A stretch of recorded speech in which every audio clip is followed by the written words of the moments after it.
రాష్ట్రంలో కూటమి ప్రభుత్వం ఆధ్వర్యంలో నిరంతరం అహర్నిశలు పాటుపడుతున్న ముఖ్యమంత్రి చంద్రబాబు నాయుడు, ఉప ముఖ్యమంత్రి పవన్ కళ్యాణ్ నేతృత్వంలో అభివృద్ధి పథంలో నడుస్తోందని ఏలూరు శాసనసభ్యులు బడేటి చంటి అన్నారు. ఏలూరు నగరంలోని శనివారపుపేటలో ఉన్న తివాచీ సెంటర్లో భోగి పండుగ సందర్భంగా సంక్రాంతి సంబరాలు ఘనంగా ప్రారంభించారు.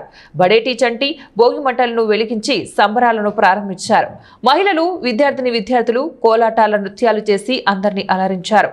ఈ సందర్భంగా ఎమ్మెల్యే బడేటి చంటి మాట్లాడుతూ కూటమి ప్రభుత్వం ప్రజలకు అండదండలుగా ఉంటూ ప్రజా సంక్షేమం కోసం నిరంతరం ఎనలేని కృషి చేస్తున్న ముఖ్యమంత్రి చంద్రబాబు నాయుడు నేతృత్వంలో రాష్ట్ర వ్యాప్తంగా అభివృద్ధి పథంలో నడుస్తోందన్నారు.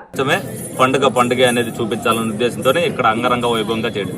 సంక్రాంతి అందగానే ఏదో ప్యాకాట్లు, కోడి పందాలు కాదన్నట్టు ముగ్గులు పోటీలు, క్రికెట్, ఫుట్బాల్, అలాగేదైతే అష్టాజమ్మ ఉందో అదే విధంగా వాళ్ళ ఆనందపడతానికి గుర్తునే కోడుల్ని కానీ అలాగే పొట్టేళ్ళు కానీ చూపించి సాంప్రదాయబద్ధంగా ఎవరికి ఉండే ఆనందం వాళ్ళు వాళ్ళకుంటే ఆ సంక్రాంతి సందర్భంగా 3 రోజులు కూడా వాళ్ళ ఆనందాలని, వాళ్ళ కోరికల్ని వాళ్ళు తీర్చుకుంటారు. కాబట్టి ఎవరికి వాళ్ళు లిమిట్స్లో తప్పనిసరిగా అందరూ కూడా ఆనందంగా ఈ 3 రోజుల పండుగను జరుపుకోవాలని సందర్భంగా కోరుకుంటూ, ఏదైతే గౌరవ ముఖ్యమంత్రి చంద్రబాబు నాయుడు గారు రాష్ట్ర ప్రజలందరినీ కూడా కుటుంబ సభ్యులుగా భావించి ఏ విధంగా అయితే సంక్షేమాన్ని, అభివృద్ధిని అందిస్తున్నారో ప్రతి ఒక్కరు కూడా అది గమనించుకుంటూ రాష్ట్ర ప్రజలందరూ కూడా మనం ఒక కుటుంబ సభ్యులుగా చంద్రబాబు నాయుడు గారు చేసే పనిని ప్రజల్లోకి తీసుకెళ్తూ ఆయన చేస్తున్నది రాష్ట్ర అభివృద్ధి కోసం ఏం చేస్తున్నా అనేది ప్రజలకు వివరించిన బాధ్యత ముఖ్యంగా యువత మీద ఉంది, చదువుకున్న యువత మీద ఉంది.